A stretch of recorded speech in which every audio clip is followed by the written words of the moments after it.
You guys ready? Take a look at this gorgeousness. Let's get off of the squeaky part of the floor, huh?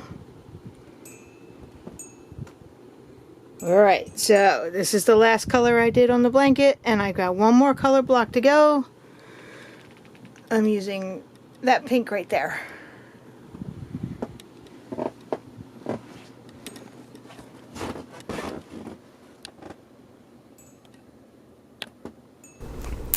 Well, hey crocheters, are you guys ready to keep working on our spider stitch blanket? Last time I saw you guys, I was just finished up with the purple, right? And I wanted to add in some more color, and I had settled on 2 shades of pink. I did make it with the pink poodle, which is the lighter color from Vanna's Choice. Okay, there it is next to the purple, right? I got 17 rows, but I did have to, oh, where's my notes? I have notes, hold on. Because the first ball of yarn that I had, it was, I only got 12 rows out of it because it wasn't a full skein of yarn. And then I had a second skein that was left over from another project, and I got 5 rows out of that. So between the 2 of them, I did get 17 rows out of the pink poodle. Okay, so the second color I had is called Raspberry from Vanna's Choice. Okay, there's Vanna. All right, and it's called, where is it? Ha, Raspberry, right? J stands for Joann's, so I bought it at Joann's. $3.99 was its normal price, and I paid $2.99 for it, but I didn't put a date on there, so I don't know how old it is. I realized that I have a scale in my kitchen. It's a postal scale, but we also use it for measuring out ingredients, right? So I put this on my scale, and it came in at less than 3 ounces, so there's no way I'm going to get 17 rows out of this. So I did go to the internet. Lion Brand, which is the company that makes Vanna's Choice, they didn't have it listed on their website. I checked eBay, I checked Etsy, I checked Amazon. Nobody has this color anywhere, so I'm thinking that maybe Lion Brand doesn't make this color anymore, and this is just not enough to get me 17 rows. Okay, so I had to go out to Joann's, my local craft store, fabric store, and they have a yarn section, and they have their own yarn now called Big Twist, and I found Big Twist Value is what they call it. It's very similar to Red Heart Super Saver. It's similar to Bernat Super Value, Vanna's Choice, and other. It's just very similar. It's a number 4 medium weight acrylic yarn. So color wise, it's not as dark as I wanted it, but it's just close enough, you know. And it is here it is against the pink poodle. Like, it will work. See?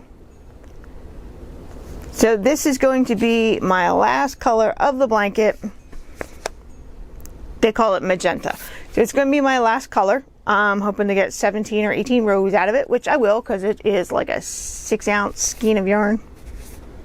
Yeah, 6 ounces, 170 grams, 380 yards, or 347 meters. So I'm going to add this in, and I'm going to get my hook, and we're going to do some crocheting. Oh, yes, I am feeling better. My fingers healed, so I can crochet.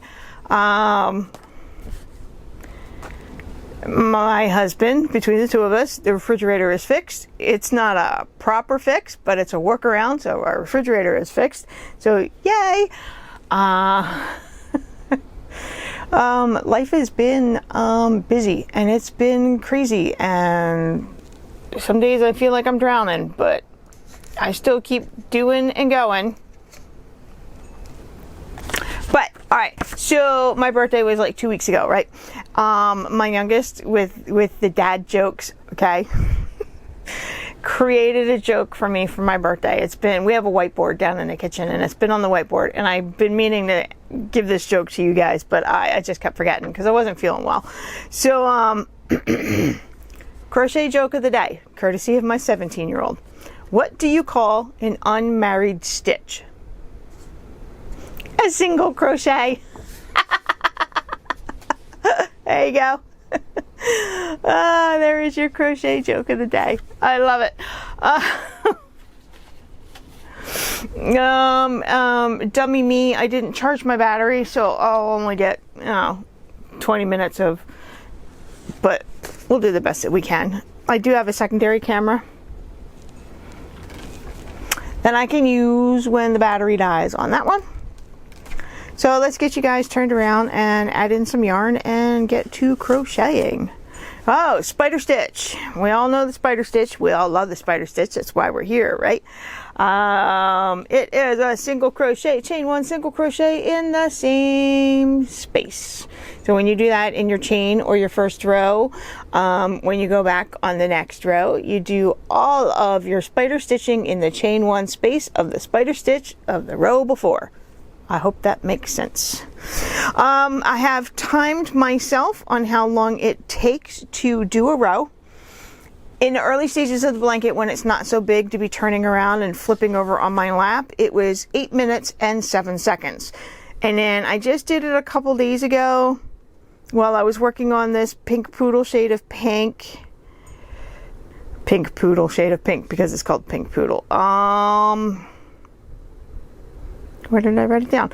9 minutes and 2 seconds. And it's only because the blanket is getting bigger and heavier, and I actually have to do a lot of adjustments in the way I hold it to keep my tension correct with my hook and my yarn. So I have to fiddle with it a little bit, so it adds some time on how long it takes me to do a row. So I am going to time it while we're sitting here. You guys, most of us with our smartphones, we have timers built into our alarm sections. All right, so for mine on the iPhone, it's clock, right? So you open up your clock app, and down at the bottom, I've got world clock, alarm, stopwatch, and timer. Okay, so there's your world clock. Tells me what time it is all over the world. Yeah. So let's see. Right now it is 11:35 Philadelphia time. Okay, but I'm in Bucks County, right? It's 10:35 in Austin, Texas. 1:35 a.m. in Seoul, Korea. 4:35 p.m. in London, which is in England. Cupertino, which is where iPhone is from, is 8:35 a.m. And Melbourne, Australia is 3:35 a.m. That's my world clock. All right, so you have a stopwatch. And then you have a timer. Now the timer is, I think, when you want to count down, and the stopwatch is for when you want to count up. So I would just hit the start when I start my row and figure out how long it takes me to crochet one row from the beginning to the end. Okay? Hit that reset. Okay. Now, one thing at a time. You know why I do that? It's because I want to sell my blankets, and I want to know how much time I put into my blankets.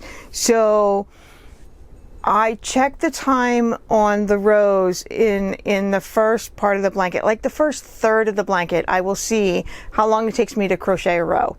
The second third of the blanket, I will check my time again, and usually it's a little slower or a little faster depending, and then I will check my time again at the end of the blanket, the last third of the blanket. And you'd be like, well, how do you know how big your blanket's going to be? I don't know. You just guess. It's your best guess on how big your blanket's going to be on where you check your time. Okay, so I check my time at least 3 times in one blanket, and then I take those 3, add them together, divide them by 3, come up with an average. So then I know how long it takes me to do a blanket. Now I actually do the math on every single row to come up with an exact number, but I'm a total nerd like that. So you don't have to do that. You can come up with an average. It'll help you, like, when you want to sell something, on how much time you're putting into your projects. Currently, as it is, I'm up at 22 hours on this blanket from the beginning to where I'm at the end of this lighter shade of pink. 22 hours so far. So could you imagine if I had, when it's time to sell it, if I charge $30 an hour, like my husband gets paid, I'll give you an estimate, $30 an hour for his job. Now he's been at his job 28 years. I want to say 28 years. 28 years It was in September, okay? 28 years. So that $30 an hour is well earned, right? Could you imagine $30 an hour for 22 hours on a blanket? Let's open up my calculator. Gotta love our phones. 22 hours times $30 an hour. I would have to charge $660 for this blanket as it sits. And I'm not even done with the last color. I'm not even done with the border. I'm not done writing up all my notes because my notes are in 3 different places. I designed it myself, so there's the time on that. Picking out my yarn colors, making a color palette that is pleasing to the eye. Nobody's going to pay that for a blanket, so we have to come up with a different number. $20 an hour, $10 an hour, even at $10 an hour, it's $220 for the blanket as it sits. So crocheters really do get screwed when it comes to charging people for our finished products, our projects, our blankets, our hats, our scarves, That's why people make hats and scarves and sell them. You ask me, I think they're asking too much for them because they're not putting a lot of time and energy into it. But, and then there's the cost of the yarn. I've spent, some of the yarn I picked out of my own yarn stash, but at some point I did pay for it. Yeah, I'm just adding in my new yarn so I can talk and crochet at the same time. Although when I talk and crochet at the same time, I usually miss stitches and I have to go back and fix them. All right, so remember, I do tie a knot with these, and I leave nice long yarn tails that I actually sew in and weave in when I'm done. Okay, so that is why I keep track of how long it takes me to crochet a row in a blanket. And then I also sit and, like, when I do have projects where I have yarn tails, because I don't always have these in all my projects, so I sit down and see how long it takes me to sew in the yarn tails. I did that weeks ago when I did that massive let's sew in all the yarn tails and get rid of them. It takes me, for these 2 colors right here, it was taking me on the average 3 minutes and 5 seconds to do 2 yarn tails to sew them in. Well, you do that 9-10 times and you're spending how many minutes doing that? Right? 30 minutes doing that. Can't charge somebody $20 an hour for that either. So then what is my pricing strategy? Actually, I go with feel. I mean, does it feel like a $200 blanket or does it feel like a $20 blanket? Do I try to get as much as I can out? Because I spent money on yarn, time, experience, gas, I don't know, just stuff. As a sustainable business, I don't think selling finished crocheted projects is a sustainable business. In the long run, I think you wind up spending more money than you make. And I don't think it's profitable. I think that's why we see so many people out there designing stuff so they can create a pattern, put it in a PDF and sell that. There's very little overhead that goes into that, and you design it one time but you sell it 5,000 times. I know I sound like I'm ranting and raving about pricing. I am a little bit, but that's because I have an Etsy shop and I want to sell every blanket I make, but I have to come up with some fair pricing.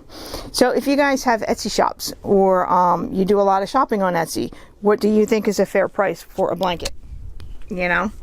Just let me know what you think in the comments below. No right answers, no wrong answers. It's just what you think, what you feel. All right, let's get the yarn out of the way that I'm not using. Move this out of the way since I'm not using that just yet. And my notes. Today's the 19th. I have to write down raspberry, because that's the color I'm using. Starting the raspberry on the 19th. See, I also keep track of my days. So, like, timing wise, I'm up to about 22 hours making the blanket. I also write down when I start a color, when I finish a color. Do I work on it every day? Do I work on it every other day? I write down the days I actually work on it too. So I have some kind of rough estimate on, because in real life, it's not like I crochet for 22 hours straight in a row. I mean, like, who does that? No, you know, you work a little here, you work a little there. It's in your whatever kind of work day that you have. Whether you work in the home, whether you work outside the home. So I do try to see like how many days of the week am I crocheting, and what kind of time frame am I doing it when I'm supposed to be doing chores around the house. And that's a big yes. I will choose crocheting over washing dishes any day. Any day. But so like sometimes you got to be aware and make sure that you're still making time to do household chores and stuff like that. Time to pick up the kids from school and work and making dinner. I got to tell you guys, I need a housewife. Oh my goodness. All right, there we go. So let's get to crocheting. Let's turn this camera around. Maybe I'll stop babbling like I do. Okay, so not the most flattering angle, and you can see the mess in my bedroom. Yeah, clothes, and it looks like the cat's knocked over my iron, but that's life, you know?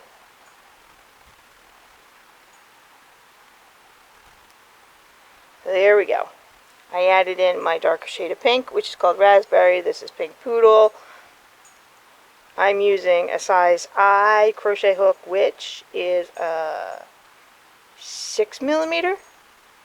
I want to say that's a 6mm. Alright, so here is the spider stitch from the row before. I find that chain one space right there in the middle. Do a single crochet, chain one, single crochet. We skip these two single crochets from the spider stitch, and we find that chain one space, single crochet, chain one, single crochet. Alright, so let's just have a few minutes of quiet. We're about 9 minutes till I get to the end of the row.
I am sorry for any time my hand moves out of frame.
Alright, that's the end of that row, so now I've got to turn, which the blanket has gotten so big. It actually does not fit on my lap anymore.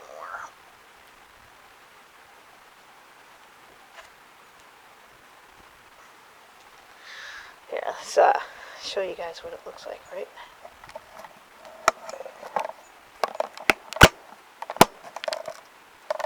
Look, so here's my lap, right? And it goes all the way down there. It'll reach the foot of my bed. Right? It's huge. Wow. Not huge. Good medium size.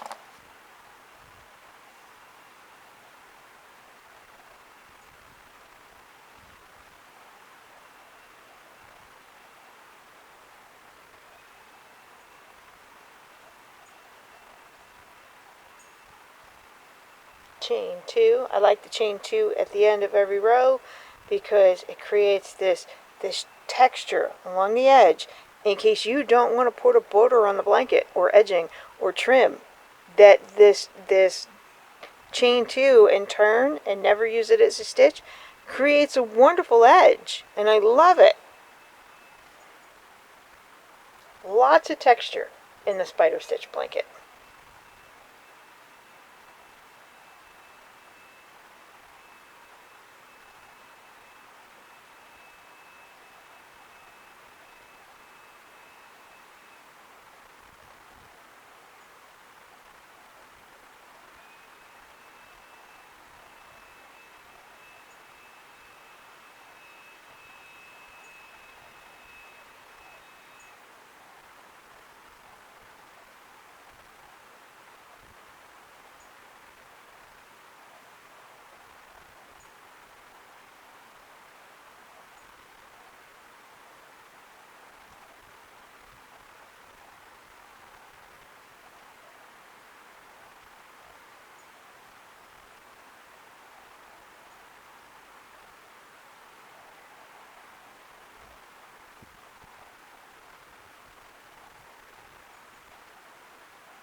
Okay guys, so I had to turn the camera off for a few minutes, get a row or two done. I like to listen to music, and YouTube will not let you put music in your video, especially when it's popular music. So let's go to our timer, and this is row number 5 of the shade of pink, and we're going to see how long it takes me to crochet it, okay? And there we go. Go start the timer. Can you see that?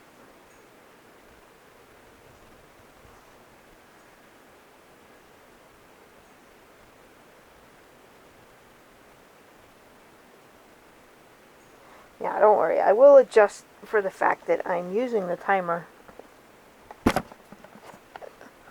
while also trying to use the camera that is trying to fall over on me. Oh, let's try that.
Sorry about that.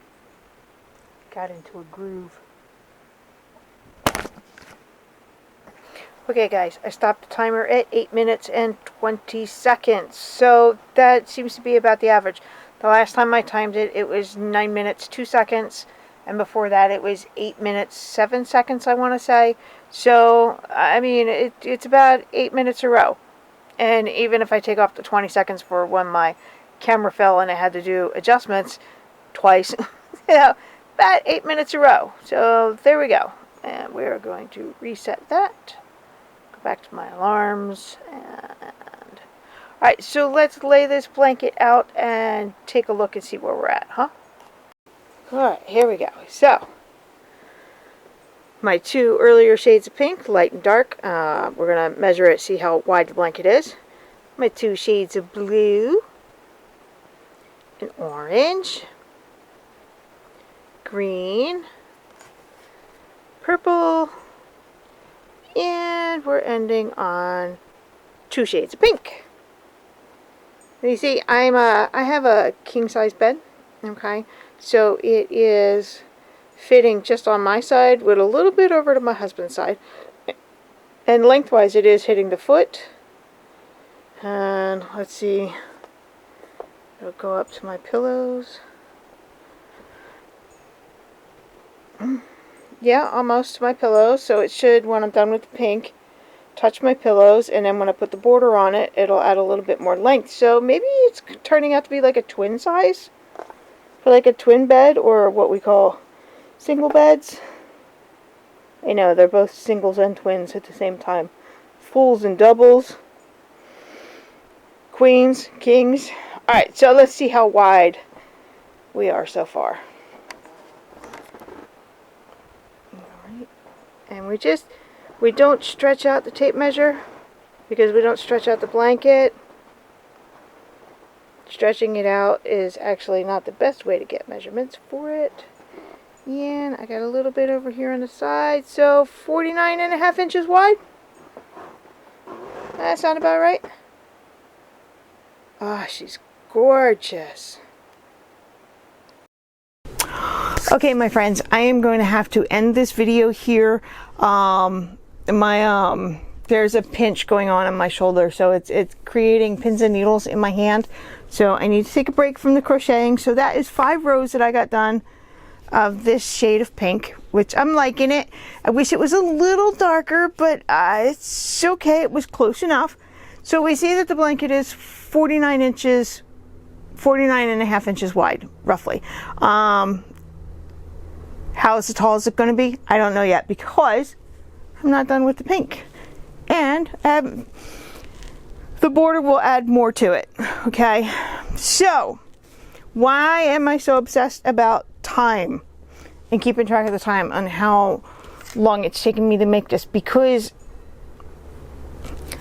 I have no intentions of keeping this blanket, as much as I love it, and I do love it. These colors are so beautiful together, and it's fantastic, and I'm having so much fun. There's so much happiness when I look down at my lap and I see these colors. And I realized just now, when I had the blanket spread out on my bed, that if you take a look at all my shirts, right, and you guys haven't seen all of them, but I have probably one shirt in each and every single one of these colors, except for the light purple. I have a shirt that is orange. I have a shirt that is this shade of green. I have a shirt that is teal, a shirt that's a light blue, and I've got so many shades of pink, okay, that this blanket looks just like all of my t-shirts. So how crazy is that? That's actually kind of cool. So I am keeping track of time because I plan on selling this blanket, and I'd like to know how much time and energy I put into it. No matter what kind of pricing strategy I have, half of the people are going to say you priced it too low, right? And that hurts other crafters and crocheters and knitters. And then the other half of the people are going to say you priced it too high. We can't compete with that, and nobody's going to spend money on that. It's unrealistic. So no matter where I land with my pricing, nobody's going to be happy. but I have to be happy with it somehow, some way. And it's the hardest thing to do when you are a creator and a maker, whether it is crocheting, knitting, quilting, embroidery. It doesn't matter what your craft is. It is so hard to sell it because nobody wants to pay you for your time, your materials, and your expertise. I mean, I've been crocheting for 40 years. I know what I'm doing. I make good quality blankets, very well constructed blankets, and I do pick yarn that can handle wear and tear and can be washed and dried. But nobody wants to pay for it. They really don't. And yeah, and I know you're thinking, well, why don't I just keep it because it looks like all of my t-shirts? I don't need another blanket.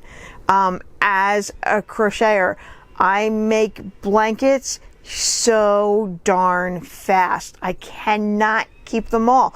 I mean, you guys know I'm working through my project pile. I've got 30, 40 blankets that I've already been through, and I still have another 30 to 40 that I have to go through that are still in my project pile. I don't need any more blankets. I have my favorites, okay?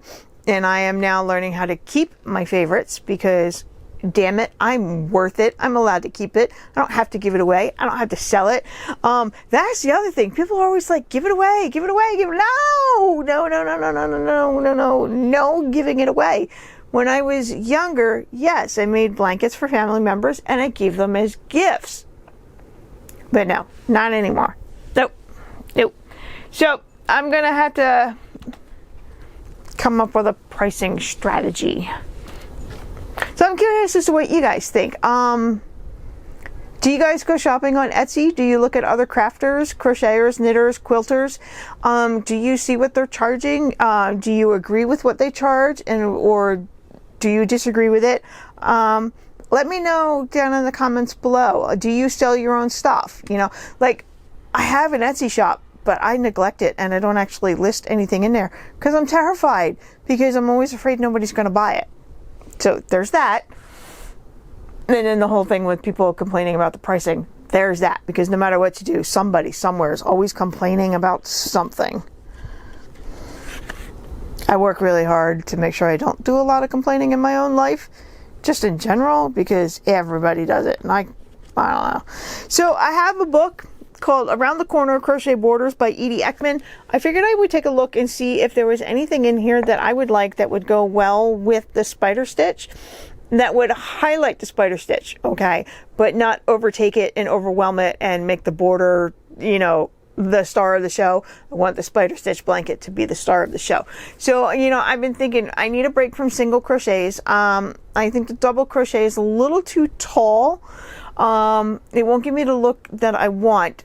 So I'm going to go with the half double, and I want to do the half double in between stitches, right? And I would like to do that last round in a crab stitch or a reverse single crochet.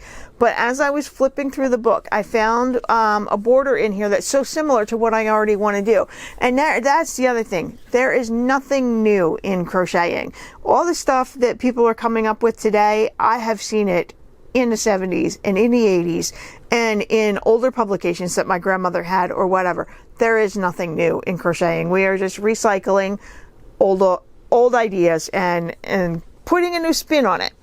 Okay, so number 41, it is done with double crochets in between stitches, and then a little ruffly picot border, which I think would do well instead of the crab stitch. So look at that.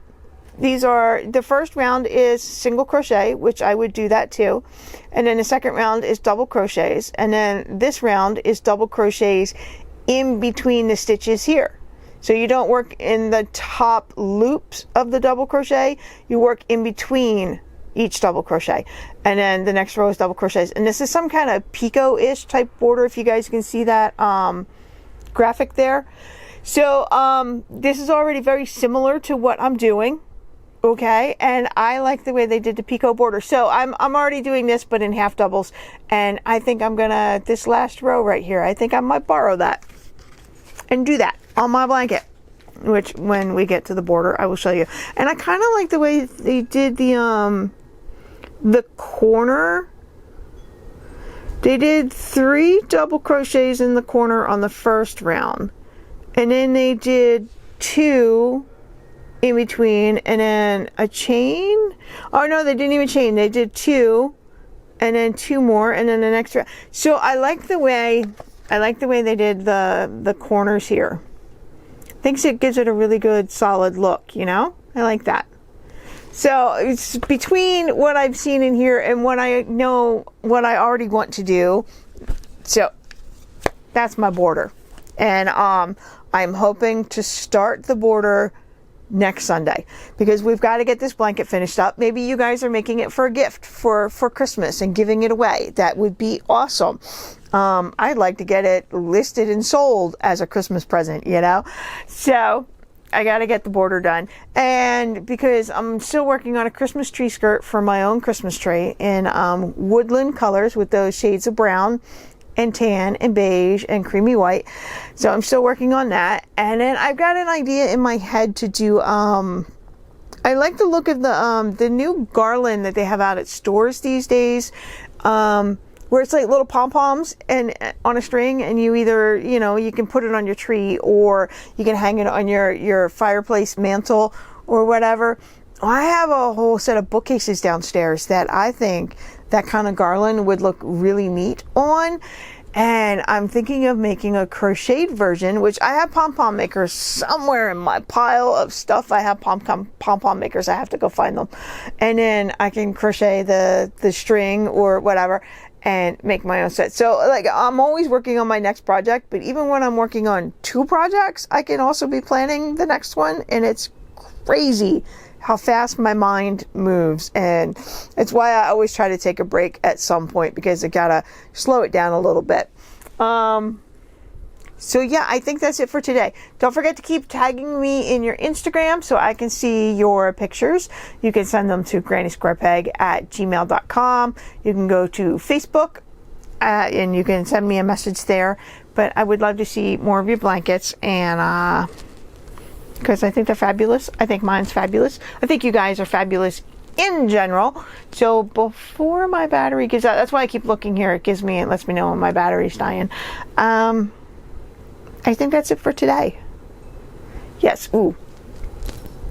Again, gotta clean the yarn fibers off the lens. All right, guys, that is it for today. Let me go take a picture for this thumbnail and do some edits, get this uploaded, and I will see you guys next week. Bye.